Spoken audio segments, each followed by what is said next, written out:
Hey guys, day 3 has now come and passed at the Rio Major, and it's time for our quickfire recap. I'm joined again by Dualism, so we're going to jump straight into this one. And Dualism, can you please give us a positive today from the Major that you noticed?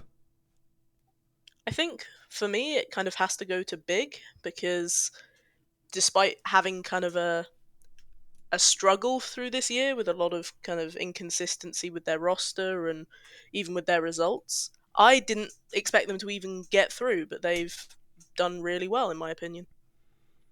Yeah, I didn't have them to go through because of their whole Sin coming in, Faven out ill, I believe was the official statement. So there was definitely question marks for me. Their first game against Furia as well, I had my doubts. I think Furia had a pretty lackluster start. Honestly, they should have won that game. So yeah, I mean, I think Big have looked really sharp. Plus 24 round difference, played against some legit teams as well. Their only loss, of course, being to the Bad News Eagles. My only worry for them kind of moving forward is that, as you mentioned, they obviously have a stand in for now, and teams like FaZe, teams like Navi are probably going to be able to poke a lot more holes than some of the other challenger stage teams have so far. Very, very possible. Because two of the teams that they have beat, Greyhound and 9Z, 9Z for me were a little bit disappointing today, but we can get back onto that in a few moments. But Greyhound obviously should have been a fairly straightforward game, and it was for them. So that's definitely something that I'm curious about as well, going into that next stage when we have some definitely bigger hitters. For me, my positive today was Fame. I'm actually gonna call out a specific player over on Outsiders. I think Outsiders had a pretty rough start, albeit it was against Mouse, who 3-0'd, so we can give them that one off. Fame today was outrageously good against Fnatic. The first map, they smashed them 16-1. Not really much to talk about there. But the second matchup was his 16-14 win to 2-0 against Fnatic. He dropped 33 kills, 107 ADR, with a 1.62 rating in a super, super close match where they desperately required him. And considering that he joined at the end of May with Nobert from Kindar's departure, and people were really concerned about whether this team was going to fall off hard, they're still here, they're still fighting, and it's great to see a player like Fame fill in some of those shoes and actually perform massively when it really counts. Yeah, and I mean, he's only, I think, 19 or so, so he's still very young and didn't have a huge amount of experience coming in, but a lot of these younger players have not really shown the typical land nerves that you would probably expect and forgive a lot of players for having in front of a big major crowd, and one that is very, very intense from very early on. And this is obviously the first challenger stage with, a big crowd in front of them. Oh, for sure. And I think this is going to be a great confidence builder as well for Outsiders, because they did start off, as I mentioned, against Mouse. And although Mouse went 3-0, the nature of their loss, they lost 16-6 on Inferno. It was very, very strange to see Outsiders get that destroyed. And since then, Fnatic have kind of dipped a little bit. And I suppose this is a good segue for us to get into our meh category, or our kind of mediocre one. And I'm going to say Fnatic for this one, which kind of hurts because I don't want to be too critical of them as a team. As you said this earlier, Fasha is inexperienced at this level. Mezzi's first major. They're still a work in progress. I think the next major is going to be really interesting if they do stay together and really work this one out. But considering that they started this off at 2-0, to drop off to 2-2, a little bit grim with some of the performances that we've seen. I do want to put the caveat in though, and this is why it's not a negative, it's a meh, because I do have some understanding. They've probably had the hardest run of any team at this major so far. They've played Cloud9, OG, Mouse, and Outsiders. So you're looking at 4 legit top flight teams. They have not had an easy matchup so far. Yeah, I completely agree. And in fact, Outsiders and Fnatic were both only facing each other because they both lost to Mouse. So their entire kind of core struggle came from the same team. So had neither of them faced Mouse, we could have easily seen both of them get through a lot earlier than they did.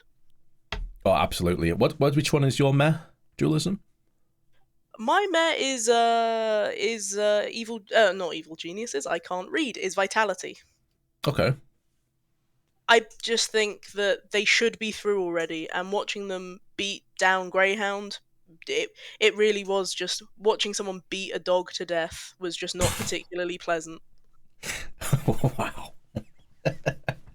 uh, Yeah, I mean, I completely agree. I had Vitality down as one of my talking points in on the previous days, and I think, yes, they 2-0'd a Greyhound. They looked pretty comfortable doing so, but that was to be expected. You know, best of threes is where we thought Vitality were going to have their best work. It should be, let's be honest, with a team and the experience that they have, even Zonic behind them, you expect this team to be doing so well.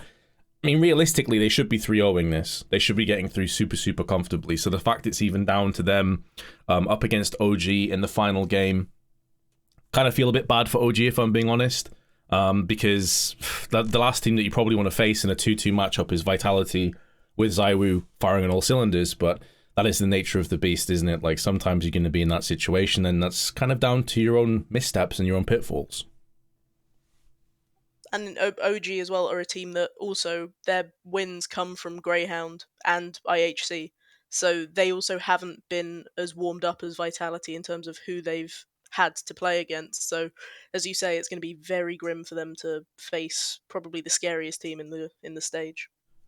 I suppose to try and look at a positive and optimistic aspect of it, OG are probably going to be the underdogs in that game, and maybe the pressure will be on Vitality's shoulders, as most people expect Vitality to have their way with OG and make it fairly convincing. So we'll see if that support structure for ZywOo holds in place, or if maybe it's going to be a little bit of a scrappier affair. Maybe that lack of pressure could be huge. But then again, OG will fancy themselves to make it through. And then to round it off, what is your negative from this third day of the major? My negative was actually 9Z because they decided to pick Nuke into Big, which on paper looked like a sensible pick. I think Big's win rate is something like 28% on Nuke for the last 3 months. But those losses were to big teams, ignoring, I think, a 1-14-16 loss to MIBR a while back. They've lost to FaZe, they've lost to Heroic, they've lost to Ents on Nuke. And, I appreciate the optimism that they think that they are equal to those teams, but I think they really. I'm not really sure where else the veto could have gone. I'm not really a veto expert, but it just felt like it didn't look thought out watching them lose as heavily as they did in that first map, and I think they just kind of lost any momentum they could have had in that series. It did feel as if 9Z have kind of coasted by two fairly straightforward games. You know, I did give them props yesterday, but considering that their wins are against Imperial and also EG, it's not exactly the most confidence-building result as of yet. They're also find themselves in minus 19 round difference, even though they're 2-2. And the only team worse than them is Fnatic, but that's because Fnatic lost the map 16-1 just today against Outsiders. So it kind of paints a fairly grim picture when you look at the overall overarching story. And now they're going to be playing against Fnatic. And considering that Fnatic are also on kind of a downward trend, as we mentioned before, they have been playing all of the top flight teams for the most part. So I'm looking at that matchup tomorrow for 9Z. I've got to be honest here, Dualism, I'm worried for them. I'm genuinely concerned, and I know you have them in your Pickums, and Fnatic have already kind of subsided because you had them as your 3-0, so I know you need them to win, and that is a concerning matchup for me for tomorrow for them. Yeah, and Fnatic have also had the benefit of getting kind of to warm up in ESL Pro League beforehand as well. So even before the RMR, Fnatic have at least been facing the best of the best. While say what you want about the Americas, it's probably not quite comparable from the other side of the world where you're practicing against the teams that are also left behind who had also gone to EPL from within your own region. Yeah, definitely. I think that's definitely a concerning sign. My negative, to be honest, I couldn't really think of too many because I was thinking of individual players. I did have the same thought process with 9Z, but I was maybe a little bit more forgiving. My Pickums are my negatives because they're actually in the toilet right now. And as a sort of side point of that, I'm not going to just bow out and sit on the fence on this one. Greyhound, I think I'm also going to bring up as well to a degree. And that might seem harsh because not many people had too many expectations of them. But they moonwalk in, beat Cloud9, and then after that they just get utterly battered. I thought that would be the kind of fire under them, that would be the linchpin to believe, to have the confidence. But when you consider that they took down Cloud9, Since then, they've been completely crushed by Big and then Vitality, and in both best of threes, they never looked even remotely competitive. And this was kind of the level that I think most people expected, and why most people were so surprised at that loss to Cloud9 in the first place. It's interesting because I have Greyhound and IHC as positives, not because of their performances, but the fact that they probably had a wonderful time ruining everybody's pick'ems and getting to have one moment of saying, "Yeah, you guys doubted us," and I mean, yeah, we did all get banged out afterwards, but hey, haha. And I think that for them, that was probably quite nice. For the rest of us, not so much. Yeah, that's one of those situations where it's like today, because the thing with the recap videos, it's like today in the major is how we're doing our positives, negatives, and mez. Overall, for the end of this challenger stage, I probably have Greyhound as a slight thumbs up as far as they're concerned for the exact reasons that you just mentioned. But when I look at the performance today, and when I look at the kind of grand scheme of what it's done to my Pickums in particular, so I'm obviously biased on this one, it definitely does sting. That being said, I'm going to bring up our Pickums now. I did forget about this yesterday because I'm very intelligent like that. So here's the pick'ems on the screen. You can see what we were talking about before. Mine is at the top and Dualism's at the bottom. I'd say Dualism's definitely in a better position than me because I'm requiring Cloud9 to beat Gamer Legion to save me. Obviously, OG are facing off against Vitality. What are your general thoughts right now, Dualism, on your pick'ems? Because we did touch on 9Z before having a really rough game, but you do have 4 teams still in the running to make it through. I do, but I feel like Cloud9 going up against Gamer Legion is scary because of how shaky Cloud9 have looked, and yeah, as we said, kind of Fnatic are a strong opponent for 9Z, even if on paper you kind of think that it may be easy. The pick of the draw of the games could have been nicer to put some teams to guarantee me my pick'ems and to ruin your pick'ems, but unfortunately, it's going to have to be the hard path to, well, bronze at this rate.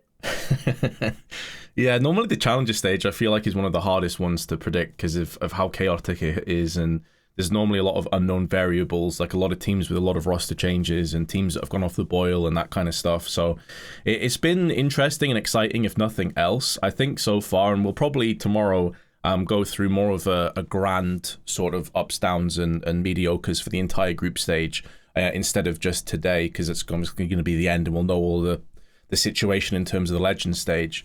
But I think the major so far has been pretty damn good overall. There's been issues, don't get me wrong. There's been problems, but overall it's felt like a pretty nice experience. So with that being said, Dualism, thank you very much for your time once again. We'll see you guys again tomorrow to break down day 4. Peace for now.